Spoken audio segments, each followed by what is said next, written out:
नमस्कार, मैं हूँ नीतीश त्यागी और आप हैं हरकारा डीप डाइव पर। और आज हम लोग बात करेंगे जो कि एक तरह से मज़ाक की भी है पर नहीं भी है। जहाँ पर हम एक ऐसे समय में हैं जहाँ मज़ाक गंभीर हो चुका है और वो इसलिए है क्योंकि जो इस समय का जो भारत है और जिस समय का लोकतंत्र है, जहाँ पे हल्की-सी बात का कोई भी बुरा मान जाता है, किसी भी बात पर हमारी आस्था आहत होने लगती है, किसी भी बात पर लोगों का गुस्सा फूट पड़ता है, लोग एकदम हिंसक हो उठते हैं। तो उसमें ऐसे बहुत सारे लोग हैं जो कि हमारे साथ कभी कार्टून बना रहे थे, कुछ लोग स्टैंड अप कॉमिक हैं, कुछ लोग चुटकुले सुनाते हैं, कुछ लोग डिजिटल इनोवेटिव क्रिएटर्स हैं। और इन पे लगातार हम देख सकते हैं कि उन चुटकुलों के लिए भी लोगों को गिरफ्तार कर लिया गया जो उन्होंने सुनाए भी नहीं थे। कि ऐसा माना गया कि तुम्हारे दिमाग में ऐसा चुटकुला है जिससे हमारी आस्था आहत हो जाएगी और इसलिए उनको कई बार गिरफ्तार किया गया और उनके साथ इस तरह की बहुत सारी ज़्यादतियाँ होती रहीं। इस सिलसिले में जो नए हमारे साथी आज मेरी मेहमान हैं डॉक्टर मेडुसा, जो पढ़ाती भी हैं, पढ़ी-लिखी हैं और इस समय के डिजिटल क्रिएटर्स में काफ़ी जानी जाती हैं। मेरे ख़्याल से आप भी उनको देखते होंगे और उनको फ़ॉलो करते होंगे। तो हम लोग आज इस बारे में बात करने आए कि ये जो पूरा इस समय का जो जमहूरियत है, इस समय की जो अभिव्यक्ति की आज़ादी का क्या मतलब है? और इस समय हम जो कुछ सोचते हैं, वो थोड़ा बहुत परेशान करने वाला भी हो सकता है, उसमें कटाक्ष भी हो सकते हैं, उसमें जैसे कि सलमान रुश्दी का एक वाक्य है कि जो हमने सोचा उसको हम अनसोचा कैसे कर सकें? जैसे हम फ़ेसबुक को अनलाइक कर सकते हैं या अनफ्रेंड कर सकते हैं। और जो सोच लिया है, तो वो तो फिर सोच ही लिया है, उसको फिर आप अनसोचा नहीं कर सकते। तो ये जो जो लोग कटाक्ष करते हैं, जो लोग व्यंग्य लिखते हैं और जो दरअसल हमारी सच्चाइयों को ही उघाड़ते हैं और डॉक्टर मेडुसा जैसे लोग जो हैं वो इसलिए भी बहुत समा हम सब के लिए ज़रूरी हो गए, क्योंकि मेरे जो हम पेशा लोग थे, जिन्होंने हम सब लोग जो जर्नलिज़्म करते थे, जो मुख्य धारा के जो मीडिया वाले थे, उन सब ने अपनी जो है दुम दबाकर टाँगों के बीच में झूठ परोसना शुरू कर दिया, सच का बताना छोड़ दिया और उसको ख़ासा तोड़-मरोड़ के उन्होंने जो है प्राइम टाइम का सत्यानाश जिस तरह से पीटा।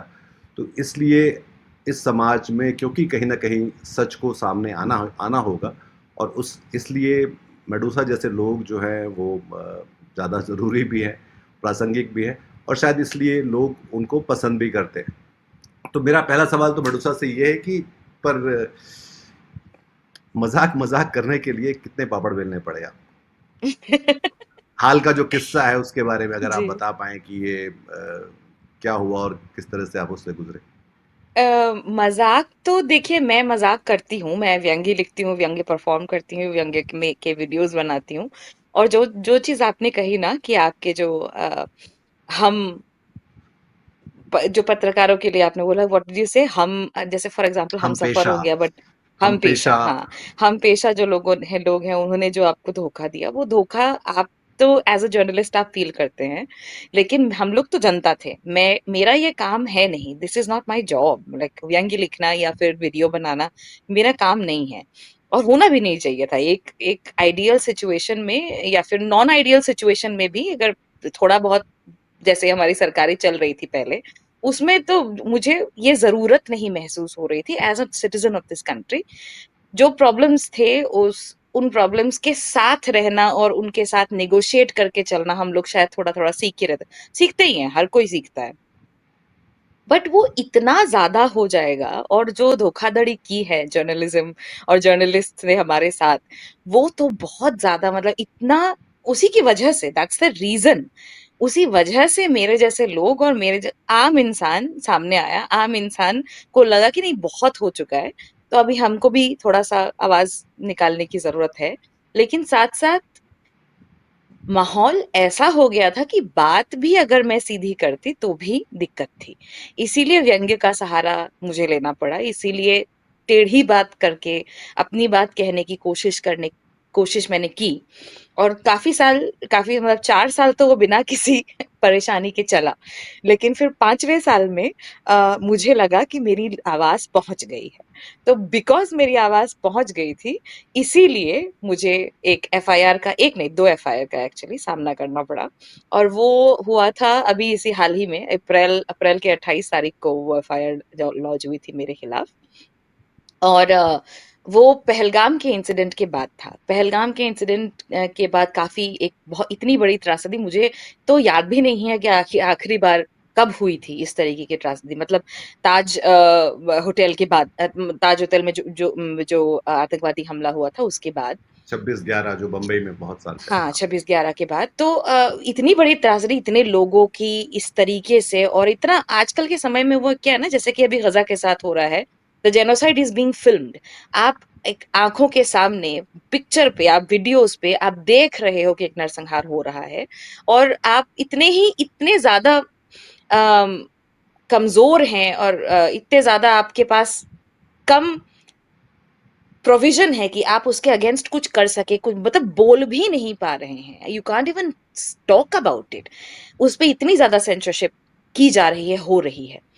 तो जैसा कि मैं कहा, तो पहलगाम के इंसिडेंट के बाद मैंने काफी वीडियोस बनाए थे, और उस समय में मैंने देखा था, क्योंकि एक बहुत ही अनफॉर्चुनेट इंसिडेंट है, और उसमें ऐसा हुआ था कि नाम पूछकर और धर्म पूछकर लोगों को मारा गया था। तो हम जैसे कि हमारे हालात है आज के डेट में, हुँ। इसी इंसिडेंट को लेकर जो डिवाइड ऑलरेडी एग्जिस्टिंग है, उस डिवाइड को जस्टिफाई करने का और उस डिवाइड को आगे और बढ़ाने के लिए काफी सारा मटेरियल मार्केट में अचानक से आ गया था, जिसकी वजह से कश्मीरी बच्चे जो थे, जो हॉस्टल्स वगैरह में थे, उनको नुकसान पहुंच रहा था। वो उनको उनके साथ मारपीट हो रही थी। मैंने हमने देखा कि किस तरीके से ओवरनाइट उनको बताया गया बिल्कुल। था कि घर खाली करो, बाहर जाओ, so on and so fourth. तो उस वजह से मैं बहुत काफ़ी परेशान थी, मैंने काफ़ी वीडियोज़ बनाए थे उसमें, और उसमें व्यंग नहीं था, उसमें साफ-साफ मैं कह रही थी कि it's a very unfortunate incident. क्योंकि एक एक लेवल ऑफ मुझे लगता है कि कुछ कुछ चीज़ें हैं जिन पर आप मज़ाक नहीं कर सकते। This is an extremely serious incident, और आपको उसमें डायरेक्टली बोलना है, और तो मैंने व्यंग्य का रास्ता छोड़कर डायरेक्टली बोला था कि दिस इज़ रॉन्ग, और आपको नहीं करना चाहिए। हिंदुस्तानी मारे मारे गए हैं, आप हिंदुस्तानियों की तरह से देखो। अगर हिंदुस्तानी मारा गया है तो हिंदुस्तानियों ने उनको बचाने की भी कोशिश की है। You have to look at it from that angle. और वो शायद मुझे लगता है लोगों को पसंद नहीं है, कि कुछ लोगों को पसंद नहीं आया। एंड व्हेन दैट हैपेंड, तो फिर एफआईआर हुआ था, और अभी भी उसके जो भी है चल रहा है। I can't really talk about the legal angle, but सब जुडिस है मामला, हाँ। सब जुडिस है, हाँ। तो वो चल रहा है, तो इसी वजह से, तो वही जैसे मजाक करते करते हम इस रास्ते तक पहुंच गए, क्योंकि फॉर्चुनेटली, नॉट अनफॉर्चुनेटली, फॉर्चुनेटली क्या है ना कि हंसी और मजाक और लाफ्टर जो है, फैशिस्ट को लाफ्टर बिल्कुल पसंद नहीं आता। And that is the reason why people who joke, people who write, people who laugh at certain things, laugh at the fear, जिस डर को आप फैलाना चाहते हैं, उस डर के सामने अगर कोई हंसता है, तो उससे बड़ी हार डर की नहीं होती। और जो हंसाता है, तो इसलिए वो उस टाइम पे योद्धा बन जाता है। तो अब ऑब्वियसली योद्धा बने हो, तो थोड़ी बहुत मार तो झेलनी पड़ेगी। तो हम तो वैसे तैयारी तो है। अब मिडिल क्लास इंसान है, मध्य वर्ग के इंसान है, तो हम लोग को कभी इस सब चीज की आदत नहीं है, इसीलिए थोड़ा रिएक्शंस अलग होते हैं। बट अभी क्या है ना कि वो बना रहे हैं, वो जिगर थोड़ा सा टाइट करना पड़ रहा है। तो नहीं, ये कर एक रहे हैं, दिलचस्प धीरे धीरे बात है हो कि जाएगा। ये एक दिलचस्प बात है कि कैसे एक एक वक़्त आता है जब व्यंगकार जो लोग कटाक्ष करते हैं या जो लोग कॉमेडी करते हैं, सच उनके मुँह से हमारे पास तक हम्म। पहुँचता है, क्योंकि बाकी कहीं कोई भी जगह हम्म। जहाँ पे हम इस देश में जहाँ पे सूचना का अधिकार है, जो कि बिल्कुल लुझ-पुंझ कर दिया गया है, हम्म। इस देश में जहाँ अदालतें हैं, जहाँ पुलिस है, जहाँ पे एक बहुत सारा बड़ा मीडिया है, अ, साहीं कहीं से भी अब आप जो जब आपको सच पहुँचना मुश्किल हो जाए, तो फिर वो वक्रोक्तियाँ अपने आप बनने लगती हैं मेरे ख़्याल से, जो उस समय की होती हैं। और इसलिए वो एक सररियल भी है और एक बहुत भयावह समय है, जहाँ पे बहुत। अगर हमें व्यंग्यकारों से समाज के लोगों को खतरा होने लगे, देश की संप्रभुता को खतरा हो गया, जैसा कुछ आरोप होगा, जो राजद्रोह का यस। आरोप इस तरह का होता है, जिसमें आप कहते हैं कि देश की अखंडता और संप्रभुता के लिए मेरा वाक्य जो है वो खतरा हो गया है। जी। जी। ये बहुत बड़ी बात है कि ये कहना। पर इसका मतलब ये भी है कि जहाँ से हमें उम्मीद होती है, सरकारें होती हैं, प्रेस होती है, अ, आप तो पढ़ाती हैं, तो आप जानती हैं शिक्षा संस्थानों में भी के हालात भी हम देख हुँ, सकते हैं, अदालतें हैं, कि शब्दों के मतलब होते हैं, जहाँ पे हम कोई कुछ कहते हैं, उसका कुछ मतलब होता है, कानून का एक हुँ, मतलब होता है, उसको एक तरह हुँ, से इस्तेमाल किया जाता है, उसकी मूल स्थापनाएँ होती हैं। पर हम देख रहे हैं कि इन चीज़ों का कोई मतलब कहीं नहीं रह गया है जो है। नहीं रह मतलब गया है हम क्योंकि आज आज अभिशाप युद्ध का भी हम क्रिकेट मैच की तरह इस्तेमाल कर रहे हैं कि वो हमारे हुँ, नैरेटिव में फिट हो जाए। हुँ, हुँ, हम चीन के बारे में चुप रहते हैं, हम पाकिस्तान के बारे में हल्ला करते हैं। हुँ, अ हम ट्रम्प जो है रोज़ हमको हमारी जो है फ़ज़ीहत कर रहा है, पर हम चूँ तक नहीं कर पा रहे हैं उसके खिलाफ जो है। तो हम पता नहीं किस एक अलग से एक नैरेटिव को में या एक हमारा एक काल्पनिक वीडियो गेम है जिसमें हुँ, हम देश को देखते हैं और उसके उसको जो सूट नहीं करता और उसमें कोई हमको लगता है कि कमज़ोर है, कि एक हुँ, एक स्त्री है जो कि पढ़ने लिखने वाली है, जो एक और वो हमसे बता रही है कि देश को के बारे में उल्टा-सीधा कह रही है, तो हमें कितना बुरा लगना चाहिए इस बात का। तो मैं तो उनके बारे में भी सोचता हूँ, मैं वो नाइफ़ पढ़ रहा था बीच में, हुँ, सलमान रुश्दी की जो हुँ, किताब हुँ। है कि वो जी, जी। 24 साल के लड़के ने जो जिसने उन्हें जाके चाकू मारा, हुँ, तो वो उसके बारे में कह रहे थे कि वो लड़का कौन था और उसके दिमाग में क्या चल रहा था। तो जिसने हुँ, मतलब हम हमको शायद ये सोचना चाहिए अब कि ये जो लोग शिकायतें कर रहे हैं, ये इसमें कितनी सोची-समझी साजिश है और कितना इसमें जो है उनकी समझ ऐसी कैसे हो रही है और वो क्या सोच के ऐसा कर जी। रहा है, क्योंकि क्योंकि वो भी एक महत्वपूर्ण पक्ष है। पर फिर जब ये मामला जब हुआ तो उसके बाद आप पर क्या कार्रवाई हुई? मतलब मैंने एक वीडियो देखा जिसमें कि आप घर में बैठ के आपने मेज़ बनाई जो है, तो वो मुझे बड़ा जी। दिलचस्प लगा कि ऐसे जो लोग बौद्धिक लोग होते हैं भारत में, वो बहुत हाथ के काम ज़्यादातर करने में उनको बुनियादी तौर पे परेशानी होती है। नहीं, एक्चुअली उससे पहले मैं एक वो बताना चाहती हूँ जो आपने कहा ना कि शब्दों के अर्थों का आजकल हुँ, अर्थ बदल चुके हैं और उनका वो हो चुका है, अर्थ हुँ, जैसे अनर्थ हो गया है। मुझे वो इंटरेस्टिंग इसलिए लगता है क्योंकि मैं एक भाषा विज्ञान की छात्रा रही हूँ और अभी भी हूँ, आई विल ऑलवेज बी, हमेशा मैं एक छात्र ही रहूंगी, हमेशा कुछ नया सीखने को मिलता है। तो भाषा भाषा विज्ञान में हम इस चीज़ को पढ़ाते भी हैं कि किस तरह से शब्दों के अर्थ बदलते हैं, कभी उसका अर्थ अच्छा होता है, कभी खराब होता है, पेजोरेशन होता है। पेजोरेशन इज़ जो जब खराब होता है किसी शब्द का अर्थ पहले कुछ और हुआ करता था, हुँ। अब वो खराब हो जाता है तो वो पेजोरेशन हो जाता है। तो मैं जो रामायण में कांड था हुँ, हाँ, और अब जब हम कांड दैट्स कहते हैं कि कांड यस, कर दिया यस। तो जी, जी, जी, जी। Woke also, the word woke. Woke, it's used to mean a good thing. Now apparently it's a because the entire right wing uses पूरा right wing woke शब्द को नेगेटिव के लिए यूज करता है। मैं मुझे बहुत मिला है woke feminist टाइप ऐसे करके। एनीवे तो अभी मैं देख रही थी अभिसार के अगेंस्ट आज कल ही एक एफआईआर हुई है, कल या आज हुई है एफआईआर, कल हुई है। कल हुई कल कल एफआईआर हुई है। उस एफआईआर की आप अगर शब्द को वर्डिंग को अगर आप पढ़ेंगे तो वो कहता है कि जो लड़का है वो कह रहा है कि अभिसार का जो वीडियो है उससे भारत सरकार भारत सरकार और असम असम सरकार दोनों का की बदनामी हुई है। सरकार की बदनामी ना करना कब से सिटीजन का रोल हो गया, कब से नागरिक का रोल सरकार की बदनामी न करना हो गया।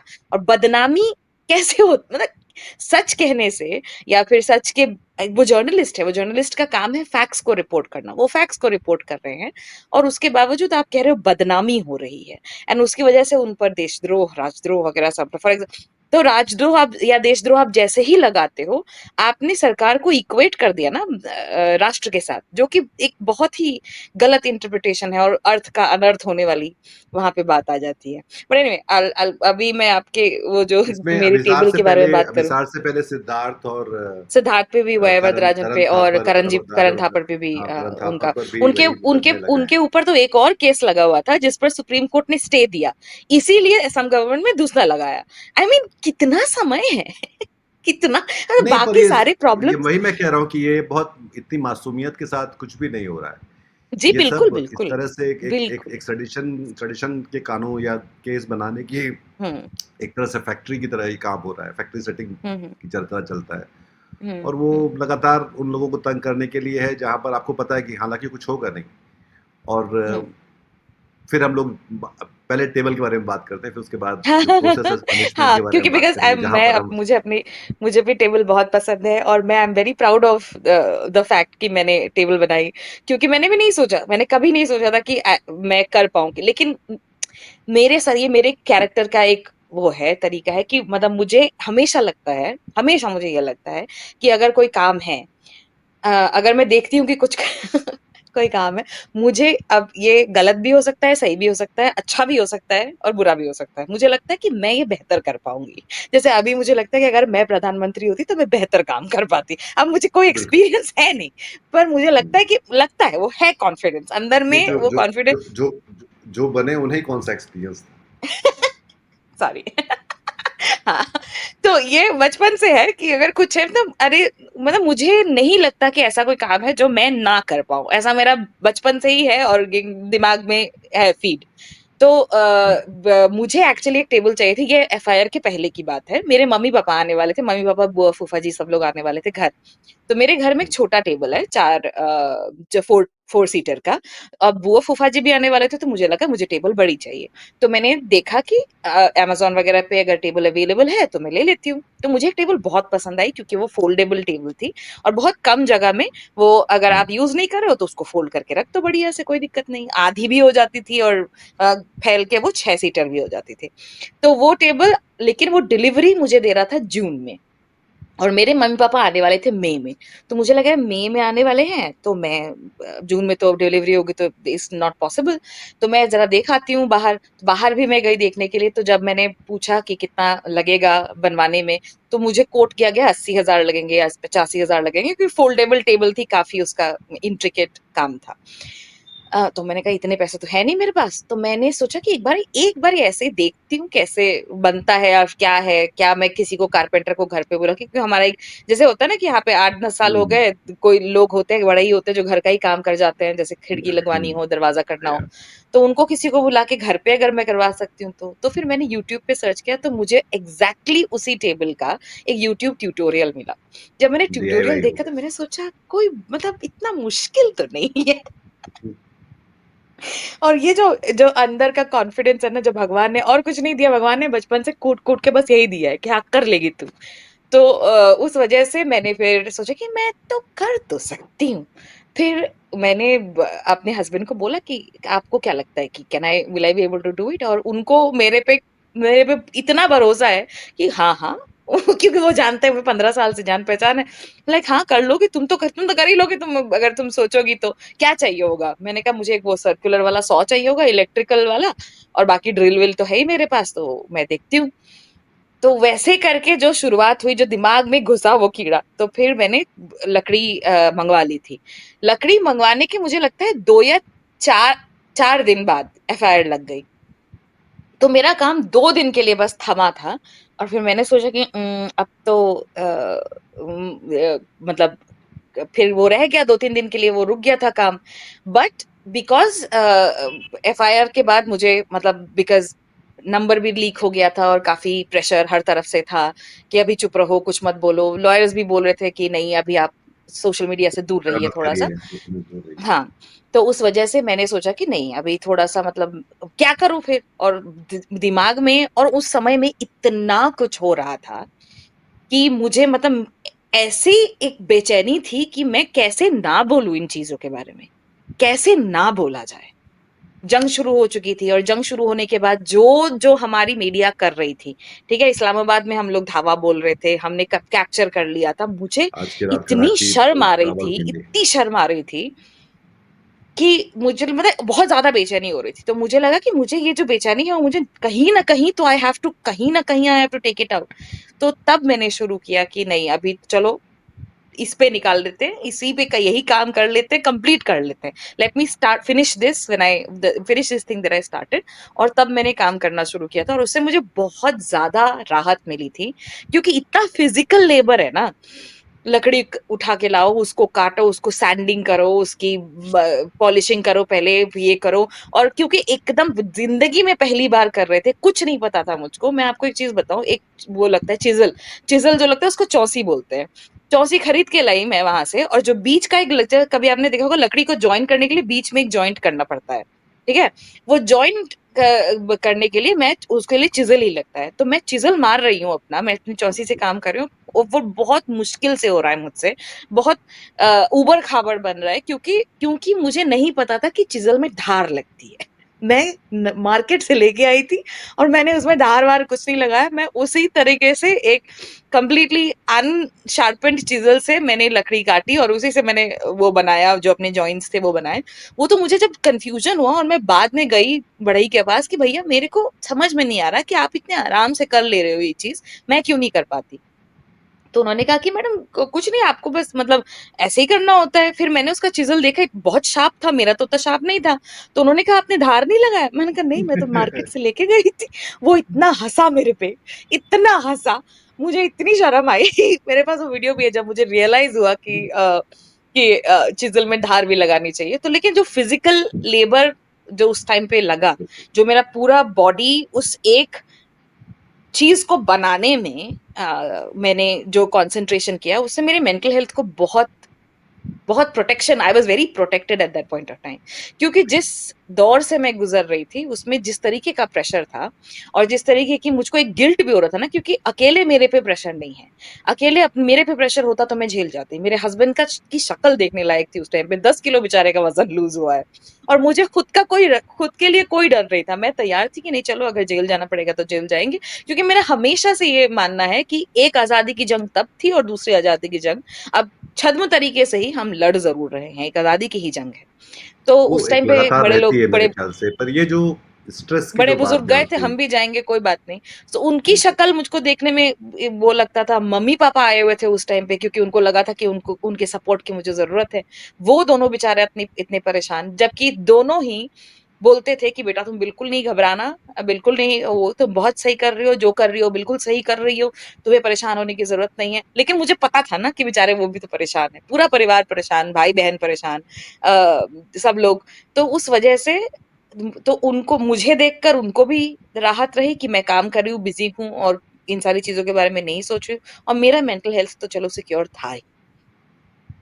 तो ऐसा कितनी बार, ऐसा कितने आपके लोग, जो लोग होंगे, जो दोस्त होंगे, जो हितैषी होंगे, परिवार वाले होंगे, जिन्होंने कहा होगा कि तुम्हें क्या जरूरत है ये सब करने की, और ओ बहुत, किस चक्कर में पड़े हो तुम।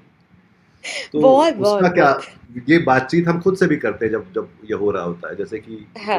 आज़ादी की लड़ाई जो हम कह रहे हैं कि दूसरी है, दूसरी नहीं, आज़ादी की लड़ाई हमेशा लगातार चल रही होती है और वो हमको लगातार हम्म। नेविगेट करते रहना होता है। तो वो हम्म। भी एक, इस समय वो ज़्यादा एक एक्सट्रीम जैसा कुछ लगता है कि वो एक, हम्म। पर वो एक नेविगेशन है जो लगातार बना रहता है।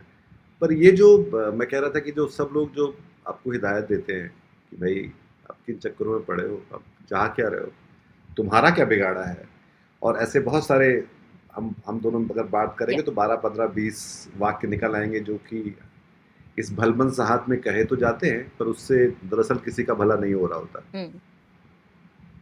यस। तो उसका क्या किया? बहुत सारे, बहुत बहुत सारे लोग हैं, बहुत सारे लोग अभी भी बोलते हैं। जैसे मम्मी मेरी, क्या है ना, माँ तो माँ होती है। तो माँ को बहुत डर लगता है कि कहीं कुछ हो ना जाए बेटी के साथ, कहीं कुछ मतलब, एक तो यूपी भी है, उसका भी उनको डर है कि उत्तर प्रदेश है।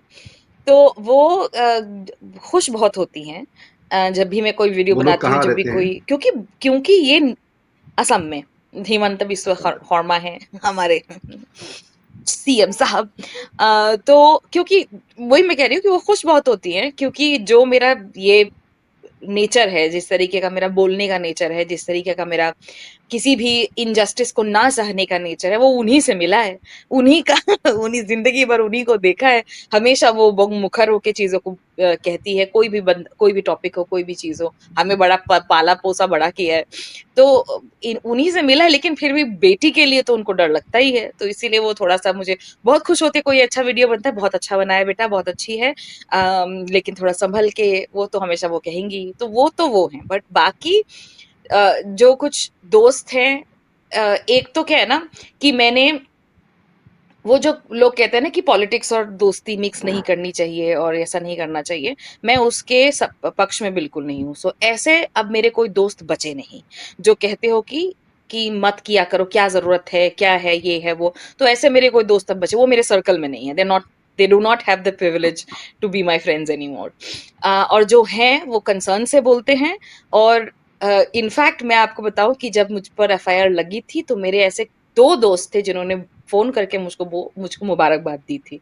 मुझे मुबारकबाद दी थी और कहा था कि देख तेरी आवाज मतलब पहुंच रही है, तेरी आवाज में दम है, तो बिल्कुल सही कर रही है, बिल्कुल सही रास्ते पे है, घबराना नहीं, हम लोग साथ हैं। उनमें से एक ने मेरे लिए फंड रेज भी किया था उस समय में।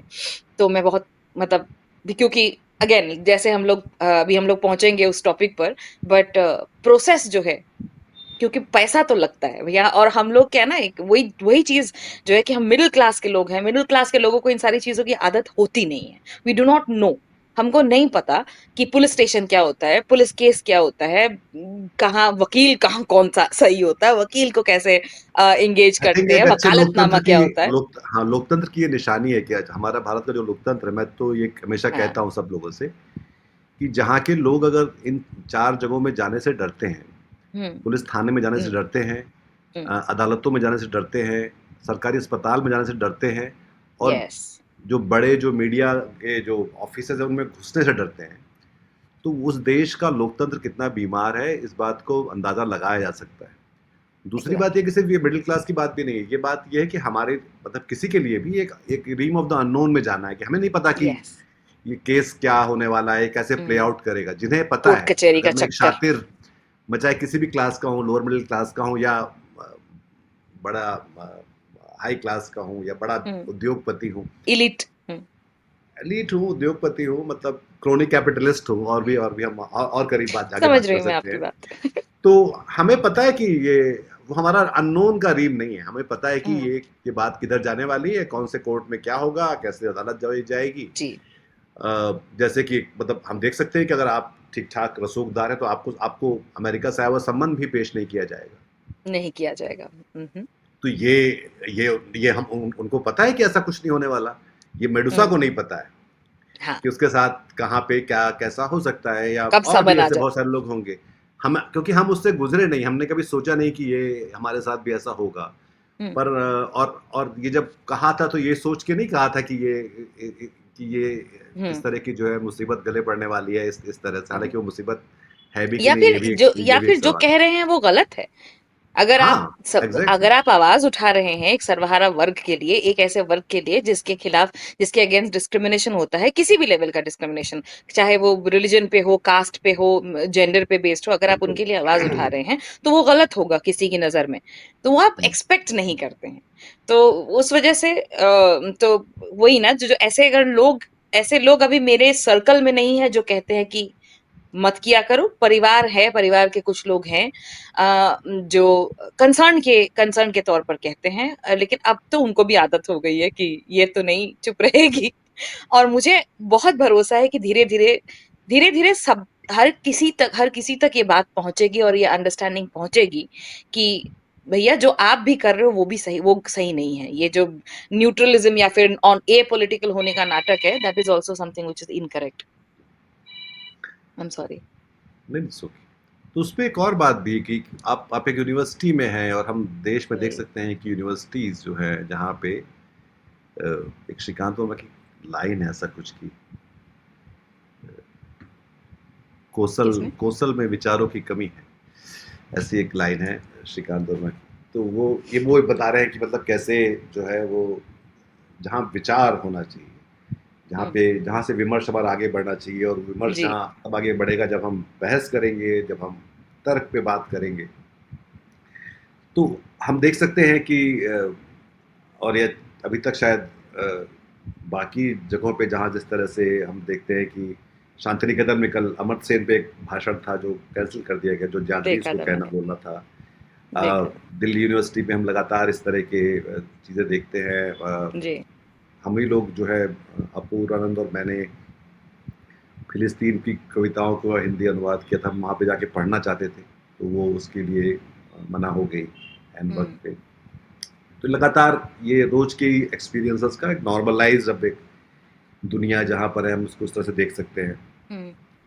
तो वहाँ पर क्या हुआ फिर, मतलब आपके स्टाफ रूम में, मुझे तो नहीं, स्टाफ रूम विभाग में तो नहीं, में। मेरा डिपार्टमेंट कंप्लीटली पूरी तरह से मेरे साथ था। और डिपार्टमेंट तो स्टूडेंट्स भी, डिपार्टमेंट भी, सब लोग पसंद करते हैं, सब लोग मुझे जानते हैं एज अ पर्सन। और दबी दबी बात तो हर जगह ही थी कि जो कहा गया है वो सच ही है। वो तो सही सही है। कई लोगों ने बोलने की कोशिश की कि नहीं, मतलब टाइमिंग गलत थी और ये वो था। तो हमेशा से तो मेरा तो हमेशा मानना नहीं कि वक्त नहीं होता किसी भी अम, इ- इ- इसके खिलाफ आवाज उठाने के लिए, डिस्क्रिमिनेशन के खिलाफ आवाज उठाने के लिए कोई सही वक्त नहीं होता, हर वक्त सही है। तो वैसे मुझे एक नोटिस ज़रूर पकड़ाई गई थी यूनिवर्सिटी की तरफ से, जिसका जवाब मैंने दिया था। अभी तक उस पर मुझे आई एम श्योर आगे कार्रवाई ज़रूर होगी, लेकिन अभी तक मुझे इन्फॉर्मेशन इस विषय में नहीं है।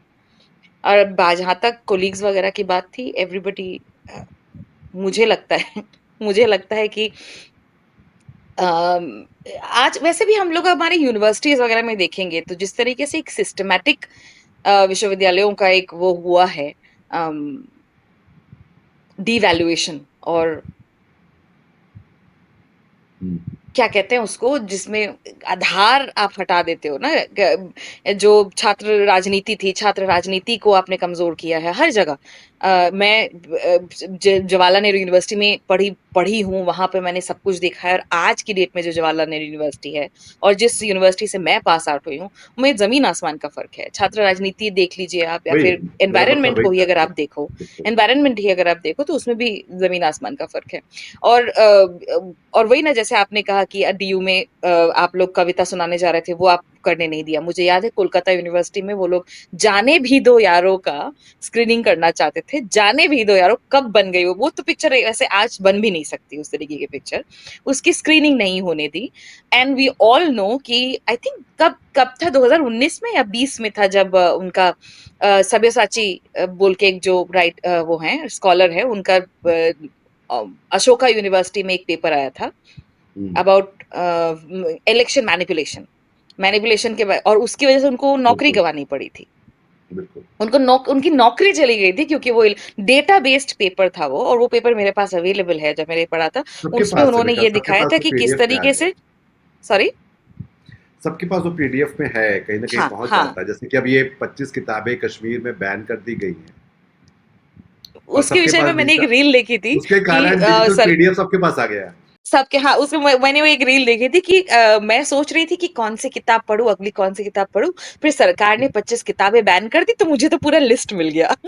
तो जो वो तो क्योंकि ऑब्वियसली जब आप किसी चीज को बैन करते हो तो उसका और ज्यादा रहता है। एंड प्लस तो पता, और खासकर जब सरकार बैन करे तब तो पता होना हुँ, चाहिए कि जरूर कुछ हुँ, अच्छी बात ही लिखी बिल्कुल, होगी। बिल्कुल। एनीवे, तो कुछ तो हाँ, उसमें ऐसा तो हाँ, कुछ तो ऐसा जी। सही होगा कि जिससे जो सत्ता पक्ष है और जिससे सत्तारूढ़ पार्टियां हैं उनको परेशानी हो रही है, तो पक्का इसको पढ़ने की जरूरत है। पर ये देखो लोकतंत्र में तो मतलब ऐसा तो नहीं था कि पहले आलोचना लोग नहीं करते थे या जो हम्म। उनका मज़ाक नहीं उड़ाया करते थे। हम्म। पर ये जो समय है और ख़ास तौर पे जो बहुसंख्य इस देश के हैं और एक जो सत्तारूढ़ पार्टी है और वो लोग जो है, वो एक कितने टची क्यों है? मतलब वो ऐसा क्यों है कि मतलब हर बात को लेके मतलब जैसे मैं एक जगह कह रहा था कि हम्म। हमारे 9 रस होते हैं, 9 में से जो एक फंक्शनल रस एक ही है, जो वीर रस के नाम पे सिर्फ़ विभत्स रस है, वो वीर भी नहीं है विभत्स। क्योंकि हाँ, वो वीर के नाम पे विभत्स रस है दरअसल, उसमें भी एक तरह हम्म। का झाम है। तो हम्म। तो ये जो जैसे कि हम पहलगाम का भी पूरा देख सकते हैं, उसके बाद जो सिंदूर के दौरान जो हम देख सकते हैं जिस तरह से जो है अजीब तरह की जो जिसको कहते हैं बहुत ही सस्ती किस्म की लोकप्रियता अर्जित करने के लिए जो हम्म। सरकार ने जो कुछ किया वो सब कितना वाहियात था। तो उस चक्कर में हम ये देख रहे हैं कि मतलब ये जो टची होना जो है हम्म। और टची होने को सरकार, पुलिस, अदालत ने एक तरह से जो वैलिडेट सपोर्ट किया है। किया है, वैलिडेट किया पहले है, हाँ, पहले पहले ऐसा नहीं था कि उसको कोई अगर आप कहेंगे कि इनेबल इस तरह किया से है। करें हाँ, जहाँ पे आप फैसिलिटेट कर रहे हैं जैसे कि अब हम्म।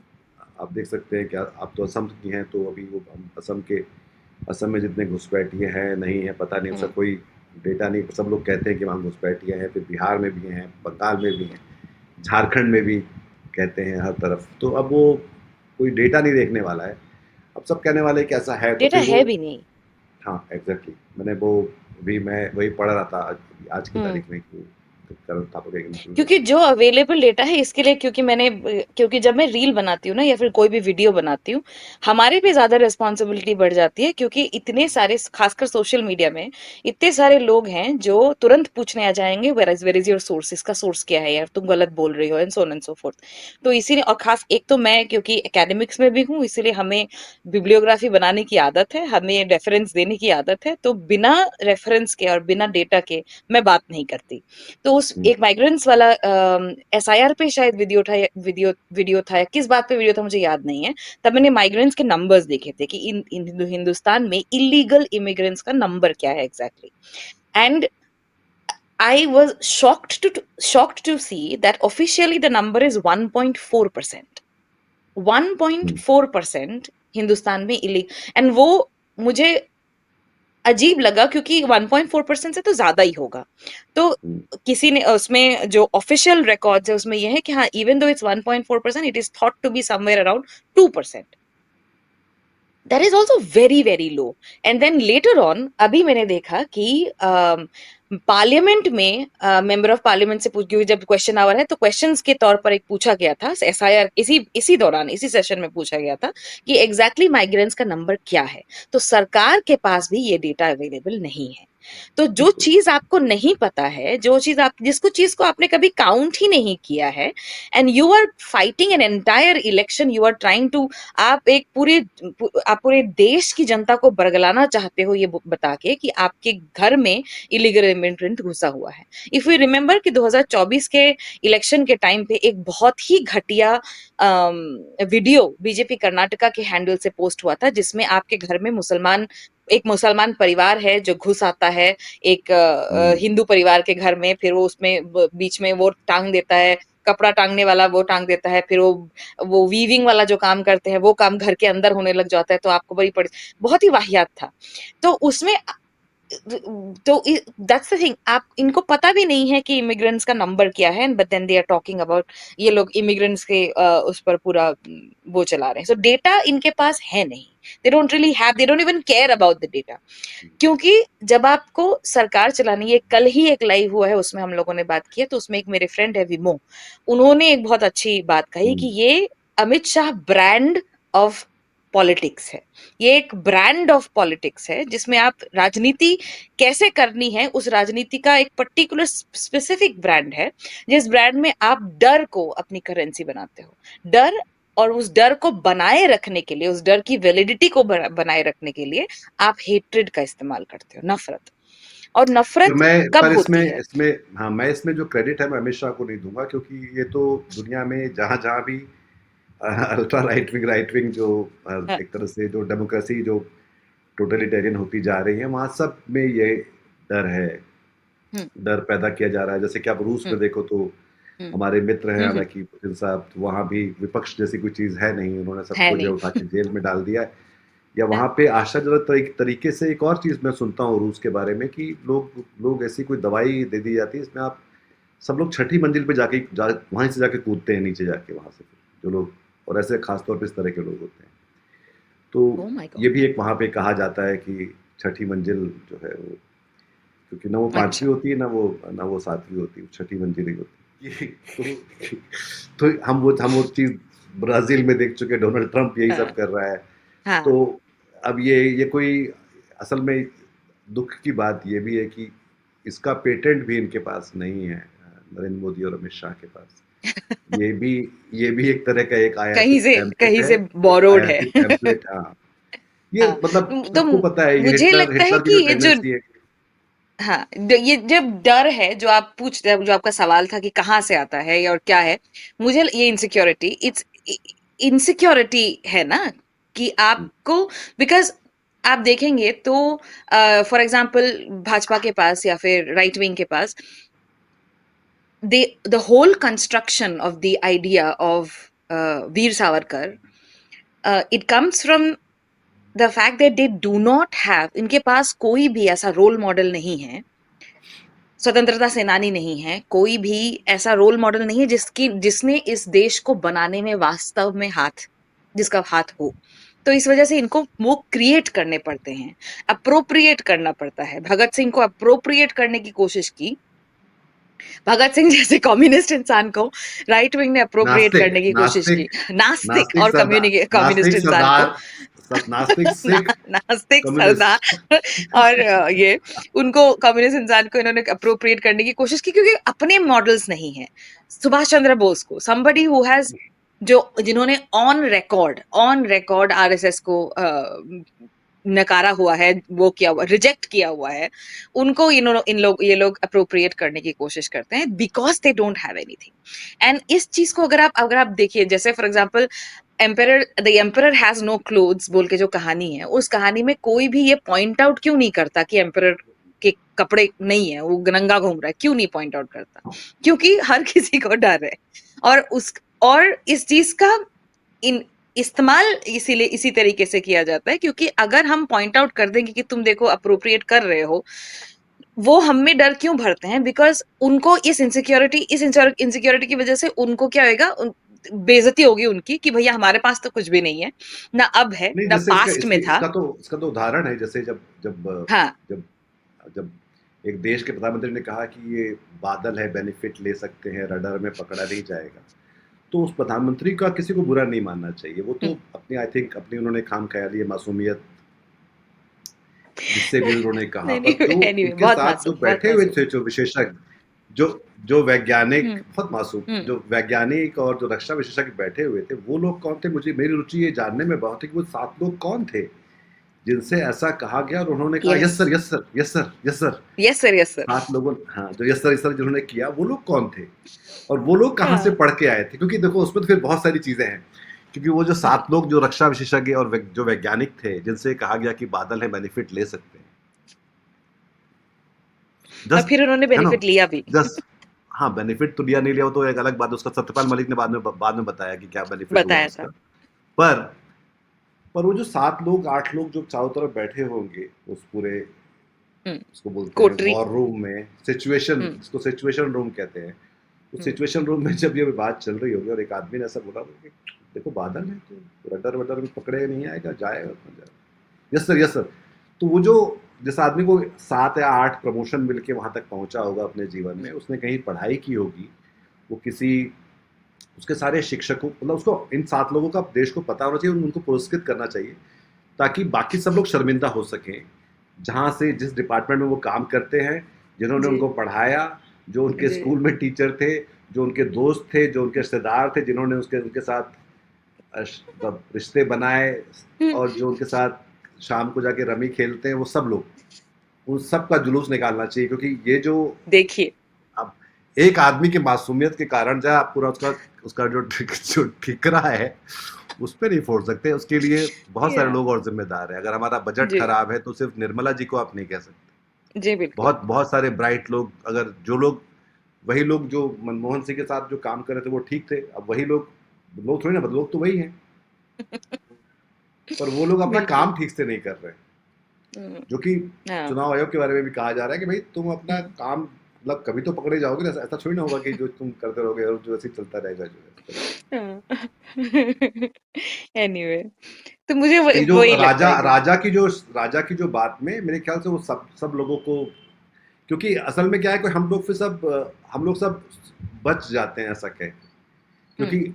अगर ऐसा हमारे देश में हो रहा है, जैसे कि अगर हम, मेडू साहब, कहीं बाहर जाओ, विदेश में जाओ, और तो बोलेंगे हाँ, आपके पीएम ने ऐसा बोला था कि कुछ हवा में से कुछ एनर्जी शक करके कुछ बन सकता है, तो आप क्या करोगे? आप बोलोगे हम गांधी और बुद्ध के देश हैं, और ये बात हमारे देश में नहीं हो सकती है? हाँ। पर ये हुई।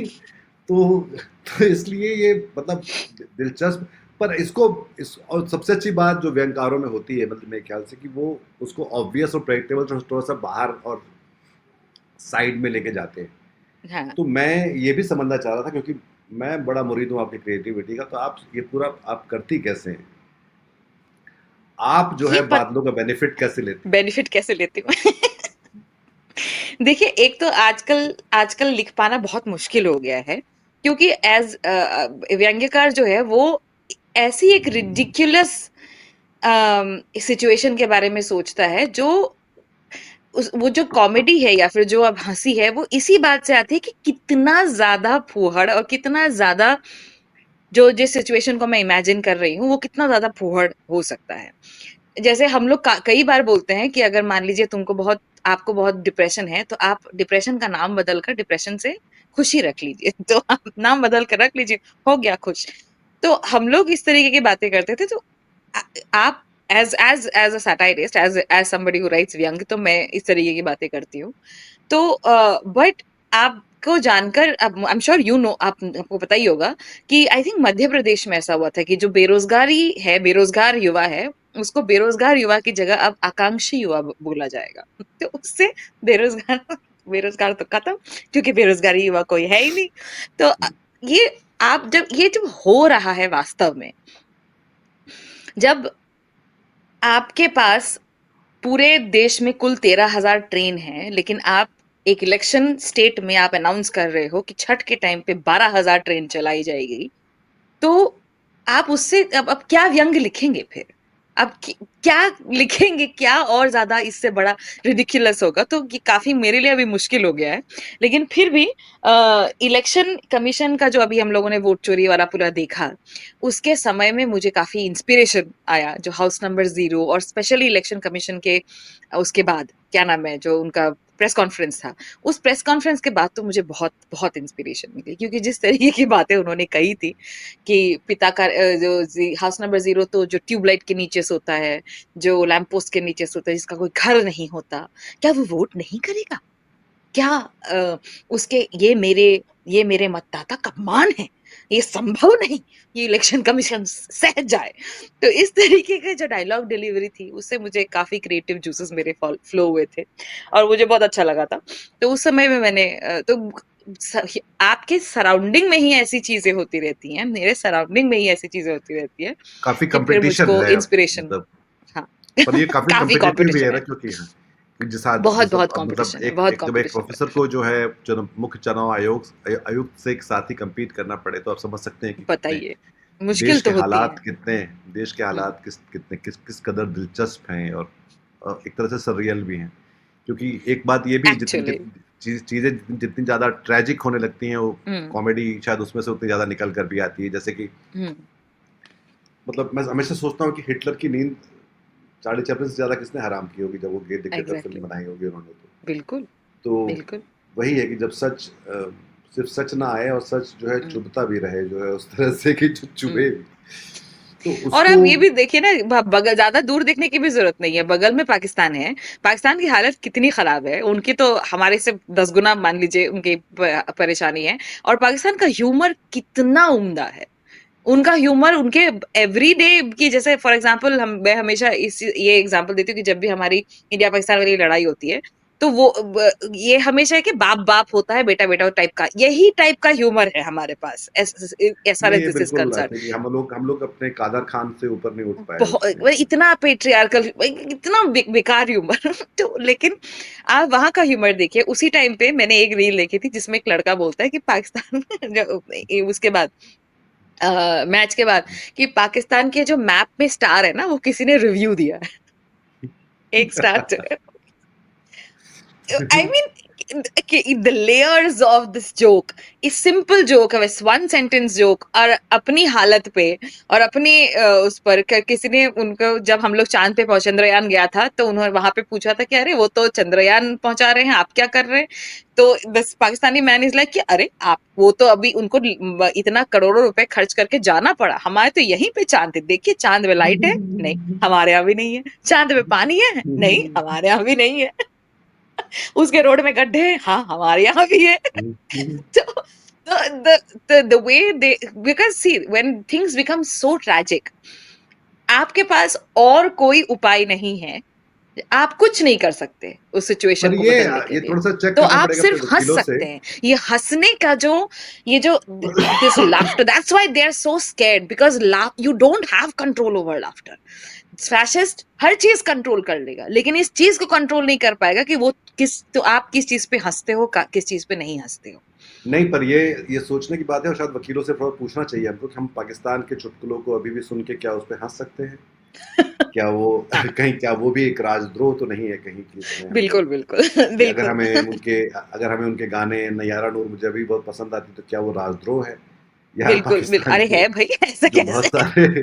बहुत सारे टीवी वहाँ जो क्या बोलते हैं कॉमेडी शो है, वहाँ वहाँ के एक ऐसी तैसी डेमोक्रेसी नाम का ग्रुप है जो कि इस तरह की चीजें काफी मजेदार तरीके से हुँ, करता रहता है। हुँ। तो क्या वो और सब वो तो आपको जो पसंद जो करना? उनका जो अनवर मकसूद और मोइन मोइन मोइन अख्तर, हाँ, आप मोइन सबके अख्तर का नाम ले रहे वो हैं, ये था, सब नाम लेना जो है ऐसा शायद ठीक ना हो जो है। राष्ट्रद्रोह है। आप कह सकते हैं कि यहाँ से कोई एक ऐसे साहब हैं जो इस तरह के हैं, पर साहब आप है। उनका नाम नहीं लिया। हाँ, तो हाँ। तो मुझे लगता है कि तो ये वो जो पूरा कितना अलग लेवल का उनका वो है। तो यही हाँ, यही मैं बोल रही थी, हमारे तो वही चीज़ है ना कि आप किस चीज़ पर हँसते हो उसका वो नहीं है। तो अगर मान लीजिए आपके सामने आपको और एट गन पॉइंट ऑल्सो बंदूक की नोक पर आपसे कोई काम करवाया जा रहा हो, आप कर रहे हो लेकिन आप मुस्कुरा रहे हो, तो वो भी परेशान करता है। तो laughter is the last weapon that we have, and इस चीज का, इस वेपन का इस समय में इतना इस्तेमाल होना, ये भी मुझे लगता है कि एक साइन है कि चीजें कहाँ पर है, क्योंकि इस वक्त इतने ज्यादा लोग बाहर आ रहे हैं, इन चीजों के बारे में बात कर रहे हैं, इतनी ज्यादा इस चीज पर कंट्रोल करने की कोशिश की जा रही है, लाफ्टर को कंट्रोल करने की कोशिश की जा रही है, हंसी को कंट्रोल करने की कोशिश की जा रही है। तो दैट इज प्रूफ, ये थॉट पुलिस जो है, थॉट पुलिस का इस तरीके से छोड़ देना समाज पर, that is a sign of the पर टाइम्स। मुझे ये बताओ कि चलते-चलते कि हम लोग ये बात करें कि जो जिस तरह के जो लोग हैं, जो व्यंग करते हैं, हास्य का काम करते हैं, कार्टून्स के पीछे मंजुल के साथ भी ऐसा हुआ था, कुणाल कामरा के साथ हो चुका, हम्म। कई लोगों के साथ हम लगातार देखते रहते हैं। तो क्या इनका कोई संगठन या यूनियनाइज़ होने की सोचते हैं कि कुछ ऐसा करें ताकि, क्योंकि सब इन सबकी सबकी समस्या लगभग एक जैसी ही है। मुझे नहीं लगता कि ऐसा कोई फॉर्मल यूनियन अभी है। I don't know, but informally हम लोग एक दूसरे के टच में तो है ही, जिनको जिनको वो है, तो हम लोग को पता तो है ही एक दूसरे के बारे में। मैं, मेरे साथ भी जब हुआ था तब कुणाल ने मुझको, he was the one who, जो जिन्होंने मेरे को वकील के वो हुँ, बताए थे कि इनसे मिलिए। और फिर मैंने भी खुद भी एडवाइस लिया था इन लोगों से कि क्या करना चाहिए, कैसे वो करना चाहिए। तो काफी सारे लोग हैं जो हम तो, I don't know about a union like, अभी हम लोगों के बीच में इस तरीके की बात तो हुई नहीं है। आई डिड सी कुछ दिनों पहले और एक अटेम्प्ट हुआ जरूर था। ह्यूमरिस्ट की ह्यूमन राइट्स होते हैं कि नहीं होते?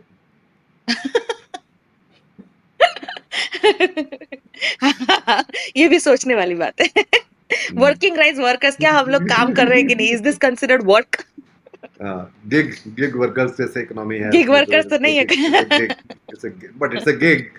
सो इट इज गिग बुक हुँ, करते हैं वहां पर। तो हाँ, तो क्या इस हम तरह से लोग भी गिग कुछ वर्कर्स है क्या, हमारा भी यूनियन होना चाहिए? यस, मुझे नहीं लगता कि हम लोगों ने उस तरीके से सोचा है। आई डिड सी कि दो तीन बार अटेम्प्ट्स हुए जरूर हैं, बट अभी शायद उस तरीके का हम लोगों ने कोई वो है नहीं। DigiPub is an organization I guess, जहाँ पे हाँ, वो तो काफी खैर सारे लोगों ने डिजिटल जो पब्लिशर्स जो में तो व्यूज़ के सब डिजिटल, लोग हाँ, शामिल हैं। और हाँ, साथ में एक बट वो और भी पब्लिक, वो बात है कि मेनली जर्नलिस्ट्स के लिए है, नॉट फॉर हम हमारे लोग आज जैसे जब लोगों के बात कर रहे हैं तो ये 3-4 दिन ही हुए हैं अभी, एक मोतिहारी में एक आदमी पैदा हुआ था, उसकी उसकी जो एनिमल फार्म के 80 साल हुए हैं अभी, लिए। 4 दिन हाँ, हाँ। पहले। हम्म। और अब आप देखो कि एनिमल फार्म जो है मोतिहारी के, जो क्या बोलते हैं, स्थानीय प्रतिभा ने जो लिखा था, जी, जॉर्ज ऑरवेल ने, तो जॉर्ज ऑरवेल जी। की ये किताब के 80 साल अभी हुए 4 एक दिन हुँ। पहले।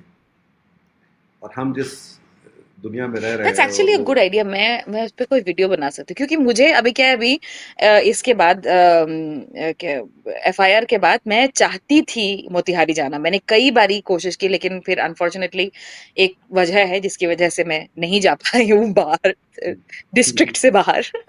हाँ, तो ओके। मैंने हाँ, तो मैंने सोचा ज़रूर था कि मैं जाऊँगी और मुझे समय मिलेगा और मुझे मतलब अगर मौका मिलेगा तो मैं डेफ़िनिटली जाऊँगी, क्योंकि वहाँ पर एक म्यूज़ियम है। आई एम श्योर आपको पता ही होगा, पर अगर मैं दर्शकों को भी बताना चाहूँगी कि बिल्कुल, बिल्कुल। मोतिहारी में एक म्यूज़ियम है जॉर्ज ऑरवेल, क्योंकि वो वहाँ पैदा हुए थे और उनको अपनी ज़िंदगी के उन्होंने 10 या 11 महीने ही वहाँ बिताए हैं। लेकिन फिर भी वो जो छोटा-सा कस्बा है, वो छोटा-सा जो गाँव है, वो अपना मानता है उनको, उनकी मूर्ति है वहाँ पर और उनका एक छोटा-सा म्यूज़ियम है, बहुत बुरी हालत में है, कुछ बहुत बढ़िया हालत में नहीं है, बहुत बुरी हालत में, क्योंकि एज़ यूजुअल वहाँ पे भी बादलों का बेनिफिट नहीं पहुँचा। बट एनीवे, तो वहाँ पर हाँ, तो अज्ञानता के बादल वहां छाए हुए हैं और वहां पे कोई हालत बहुत खराब है. But I really do want to go there and make a video about how relevant Orwell still is in our year. और मैंने अभी जिक्र भी किया था थॉट पुलिस का जिक्र. थॉट पुलिस इज अ बिल्कुल, ये बिल्कुल। फ्रॉम हाँ, reference from 19 Animal Farm only. No, not Animal Farm. 1984. 1984 1984 84. ये 84 से. ये भी एक दिलचस्प बात है कि हम जिस समय में हैं और जिस हालाँकि अब ये सब कुछ जाके मोतिहारी जाके उस किताब को पढ़ना चाहिए, लोगों को सुनाना चाहिए हम्म. कि हम कि 80 साल पहले एक आदमी ये सब बोल के चला गया और जो कि भारत में हम्म. इस समय भी जो है, देखो हम्म. चीज़ें कितनी बदल गई, जो कि हम्म. जो कि दिलचस्प है। तो बहुत शुक्रिया मधुसा, एक तो ये कि इतनी मज़ेदार बात, और ये लोग शायद ये जो रील्स और वो सब तो दिखते थे शॉर्ट फॉर्म में वीडियो, पर उस व्यक्ति को जान पाना शायद सबके लिए समझना शायद ज़रूरी होता है कि उसके पीछे क्या चल रहा था, वो किस चीज़ों से गुजर रहा था जब पुलिस और अदालत और बहुत सारे जो जिनकी आहत आस्थाओं वाले लोग जब आपके पीछे पड़ जाएं, तो वो जानने समझने के लिए और हाथ से अपने आप में, क्योंकि मुझे लगता है कि इन्हीं यही सब है जब जहाँ पर हम जो हमको बहुत अधिक जिंदा रखता है और हमारे एक और चीज ये जो मैं जस्ट लाइक एक चीज मैं आराम से आराम वो बोलना चाहूंगी. जो आहत आस्थाओं वाला आपने बोला ना, मुझे नहीं लगता कि वो आहत आस्थाएं होती हैं या आस्थाएं उनकी आहत होती है. वो बस एक बहाना है. वो बहाना है उनको ये मैन्युफैक्चर्ड है बहुत वो, ऑफ कोर्स वो इन्वेंटेड मैन्युफैक्चर्ड है, है. वो हाँ. कोई हाँ, मैन्युफैक्चर्ड है, वो कोई कोई ये कोई नहीं कह रहा कि वो आस्था कोई। उनका कोई आहत नहीं होता उससे उसमें. क्योंकि हाँ, आप जब आप कोशिश करके किसी चीज को मिस इंटरप्रेट करना चाहो और आप जानबूझकर आप उस बात को ना मानना चाहो, तब तो ये कब क्लियरली मैन्युफैक्चर्ड होएगा ना. क्योंकि अभी अगर आप देखोगे एक और बहुत अच्छे कॉमेडियन कॉमेडियन है, डैनी, उन डैनियल बोल के हैं. उन पर सुप्रीम कोर्ट के कुछ लॉयर्स थे, उन्होंने खुद ही अपने आप से उनको नोटिस भेज दिया था. क्योंकि उन्होंने एक उसमें एक पूरे पहलगाम के इंसिडेंट के बारे में भी उन्होंने बोला ही था, और उसमें उन्होंने अर्नब गोस्वामी की भी काफी बहुत मजाक उड़ाया था. तो वो अर्नब गोस्वामी के फेवर में वो आहत हो रहे हैं कि नहीं, इससे जर्नलिज्म पत्रकारिता की जो पूरा प्रोफेशन है अस्मिता उसका मजाक अस्मिता उड़ाया जा संकट रहा में आ है, गई, उसका मजाक हो रहा है. अस्मिता हाँ. संकट में आ गई। उसके व्हाट, हाउ. तो वही चीज है, वो मैन्युफैक्चर्ड है. सो आस्थाएं उनकी किसी की आहत नहीं है. पूरा मैन्युफैक्चर्ड एक वो है, ऑफेंस है. तो ये तो इट्स जैसे जो जिसकी वजह से अगर कोई जोक आपके दिमाग में भी हो कि आपके दिमाग में ये जोक है क्योंकि इसीलिए मेरा तो आप पर मेरे पास तो वो प्रेशर आ गया था कि मुझे मेरी आस्था को इतने बजे आहत होना है, सोचना भी नहीं. और आपका जो जोक सुनाने का टाइम था वो 2 घंटे बाद का था, तो मैं क्या करूं, मैं वेट करूं 2 घंटे आपके लिए? हाँ. ये इस तरह का हाँ. मामला है कि भाई मैंने या तो अपना समय तय कर रखा था, उस समय आपने उसको ठीक से नहीं किया, तो मैं आहत हो गया। आपने पहले ये सोच लिया, आहत गलती की आपने. नहीं भाई, आपने मुझे जैसे 2 बजे मेरी आस्था को आहत होना था, 2 बजे का टाइम तय था उसका, आपको जोक सुनाना था 4 बजे। हाँ. तो मैंने कहा कि नहीं, आप सुनाते रहेंगे 4 बजे, पर मैं तो आहत हो गया 2 बजे, आपको जो जोक सुनाएंगे उसको लेकर एडवांस में, जैसे एडवांस में जैसे राहत हो गया.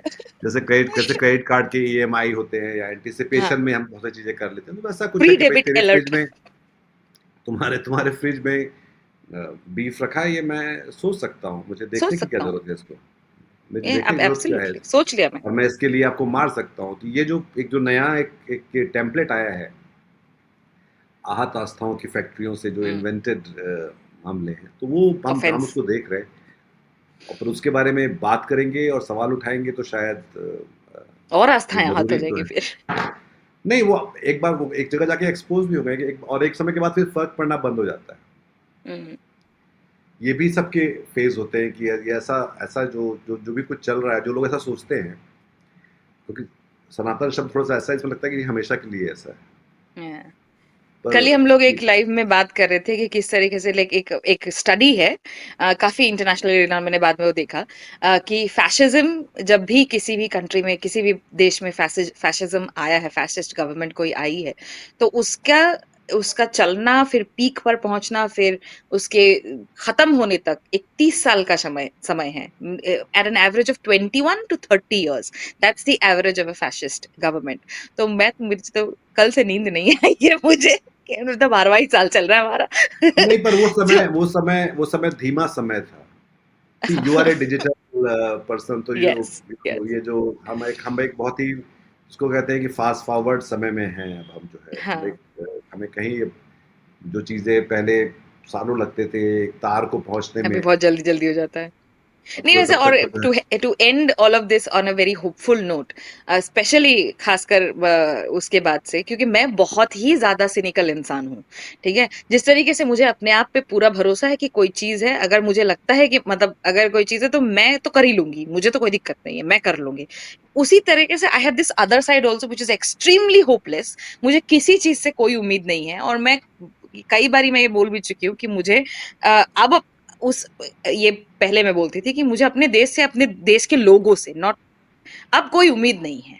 जो जिस देश ने मिलजुल कर अहिंसा के रास्ते पे चलकर एक समय में अपने लिए आजादी छीनी थी, उस उस देश के आज के लोगों से after generations and generations I do not have any hope. खासकर जब मैं देखती थी कि कोई आवाज नहीं उठ रही है, एक एक संगठित तरीके से जो प्रोटेस्ट होना चाहिए था, अलग अलग चीजों का, भले ही वो लिंचिंग हो, भले ही वो दलितों का दमन हो, आदिवासी का दमन हो, बीघे के बीघे जमीन किसी क्रॉनी कैपिटलिस्ट को दे देना हो, ये सारी चीजें जब हो रही थी, जब आपकी मणिपुर आवाज नहीं उठ मणिपुर रही है, मणिपुर है, मणिपुर जब बिल्कुल हो है। रहा है, हाँ, तब आप अभी सड़क पे 27 नहीं महीने हो उतर पा गए। रहे हो, सड़क पे नहीं उतर पा रहे हो, आप आवाज नहीं उठा पा रहे हो, मुझे कोई उम्मीद नहीं है ऐसे लोगों से। और जब मैं अपने पिछले जब 5 साल से मैं वीडियोस वगैरह बना रही हूँ, तो मैं हमेशा ये कहती हूँ कि मेरा मकसद किसी को बदलना या किसी को जागृत करने का नहीं है। मैं सिर्फ अपने समय को चित्रगुप्त की तरह, मैं I am just writing, I am witnessing all of this, और मैं सबको रिकॉर्ड कर रही हूँ बस, ताकि जब जब ये सवाल उठे, जब आगे की पीढ़ी सवाल उठाए कि क्या कर रहे थे तुम लोग, क्या कैसे पहुंचे हम लोग आज इस पोजीशन पर, तो वो लोग, क्योंकि डिजिटल एज है, सब कुछ रहेगा इंटरनेट पे, तो वो देख के समझ सके कि देखो भैया ये हो रहा था।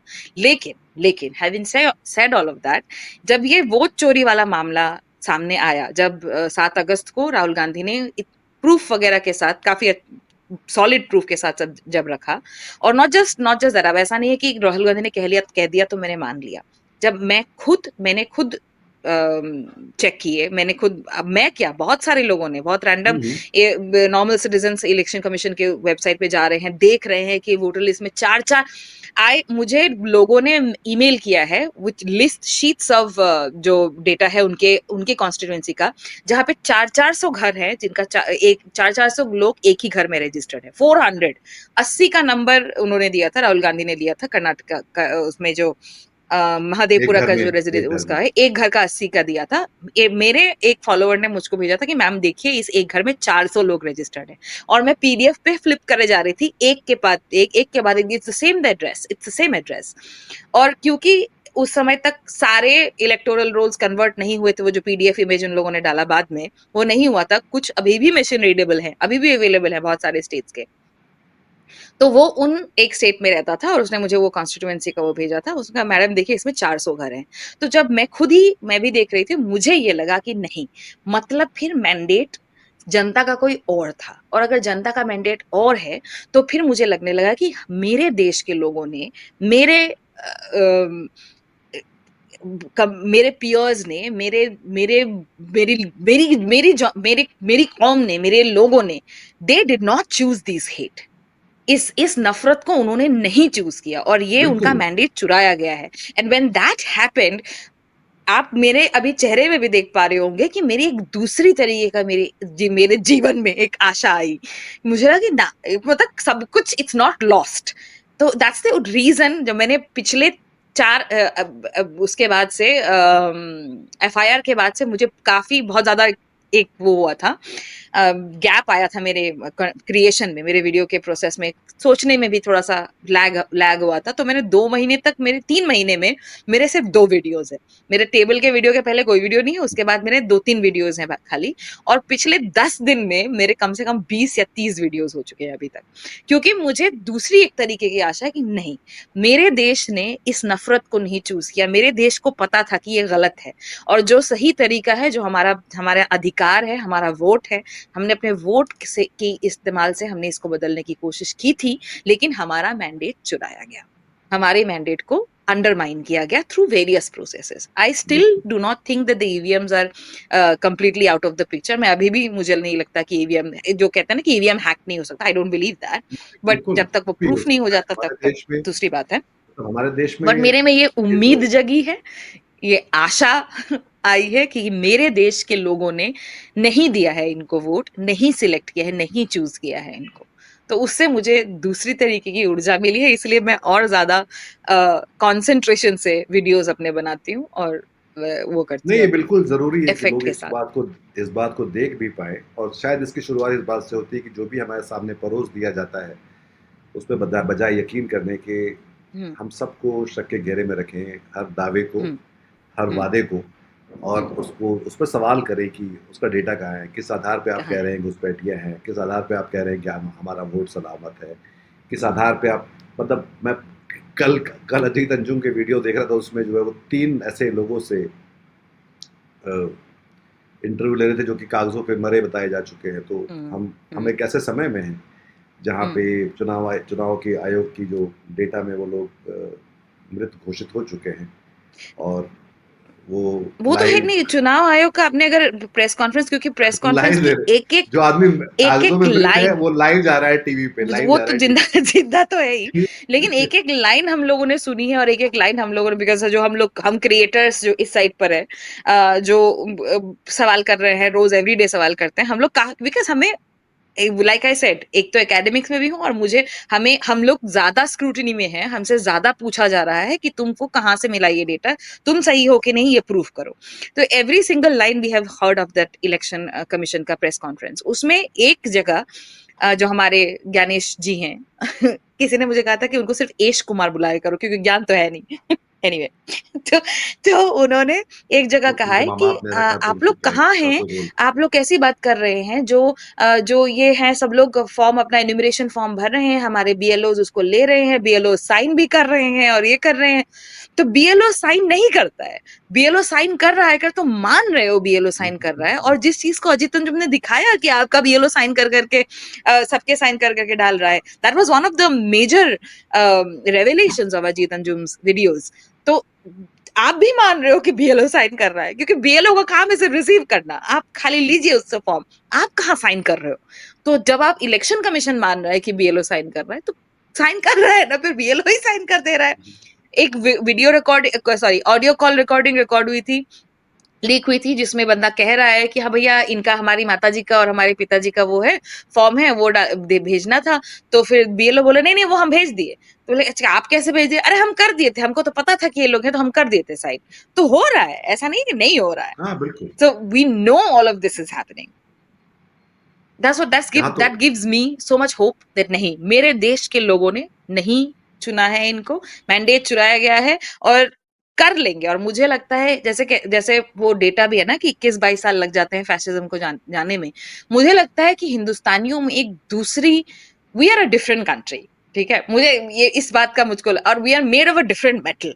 तो मुझे लगता है कि हमें इतना समय नहीं लगेगा, और इस स्पेसिफिकली इस वोट चोरी के खुलासे के बाद मुझे और लगता है कि इतना समय नहीं लगेगा, और हम बहुत जल्द we will be able to get out of it. चंद रोज और मेरी जान, फकत चंद नहीं, रोज। मेरे ख्याल से ये चोरियां जो है, जब अब सब एक के बाद एक पकड़ी जाने लगी हैं, तो इसको बहुत मुश्किल है कि इसको कितना, हम्म। जिसको आप बोलते हैं डिनायल विनायल, कितना कर सकते हैं, हम्म। क्योंकि ये अब साफ खुद ही अपनी कहानी हम्म। सामने आ गई है, तो फिर उसको बोले के बड़ा मुश्किल है। अ, चलो अच्छा रहा, ये मतलब लंबी बातचीत हमारी रही, और यस, थैंक यू। बहुत सारी चीज़ों के बारे में हमने बात की। अच्छे से रहो, और जो है, और जो कर रहे हो काम जो इस समय का, क्योंकि ये हर जगह होता है जब जब सोचते हैं कि या तो हुँ, मतलब एक हमारी गवाहियाँ कैसी हैं।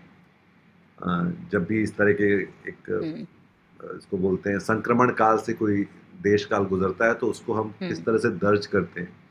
और येस। दूसरा ये कि हम क्या कर रहे थे, जो कि मेडुसा ने कहा कि हुँ, अगर कल को जब पूछेंगे कि तुम क्या कर रहे थे कि जब ये सब हो रहा था तो ये हुँ, गवाहियाँ दर्ज करना शायद एक सबसे महत्वपूर्ण काम है।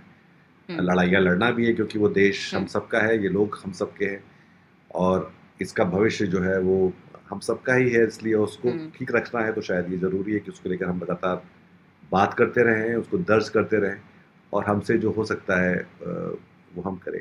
तो पहले तो मेडुसा को अगर आप करते ही होंगे या नहीं करते तो फ़ॉलो करिए और उनको अपने हम-ख़याल लोगों के साथ साझा करिए। वो रोज़ जो है आपको एक काफ़ी उत्तेजना और अ, ह्यूमर के साथ अपनी बात कहती हैं और इसलिए उसमें बहुत मज़ा भी है और साथ में एक विचारोत्तेजकता भी है। और ये जो बातचीत हुई अगर बहुत आपको ये शुक्रिया। पसंद आई तो इसको लाइक करिए, इस चैनल को सब्सक्राइब करिए और अपने हम-ख़याल लोगों के साथ इसको साझा करिए, उन सारे लोगों के साथ जो हमारी तरह इस मुल्क से प्यार करते हैं जी। और जो लोग ये सोचते नहीं पाकिस्तानी चुटकुलों को सुनने के बाद कि हँसा जाए या नहीं हँसा जाए। बहुत शुक्रिया, नमस्कार, अपना ख़्याल रखिए। बहुत-बहुत धन्यवाद। बहुत-बहुत शुक्रिया। Thank you. आज की ताजा खबर, आज की ताजा खबर, आज की ताजा खबर। आओ काका जी इधर, आओ मामा जी इधर, सुनो दुनिया की खबर।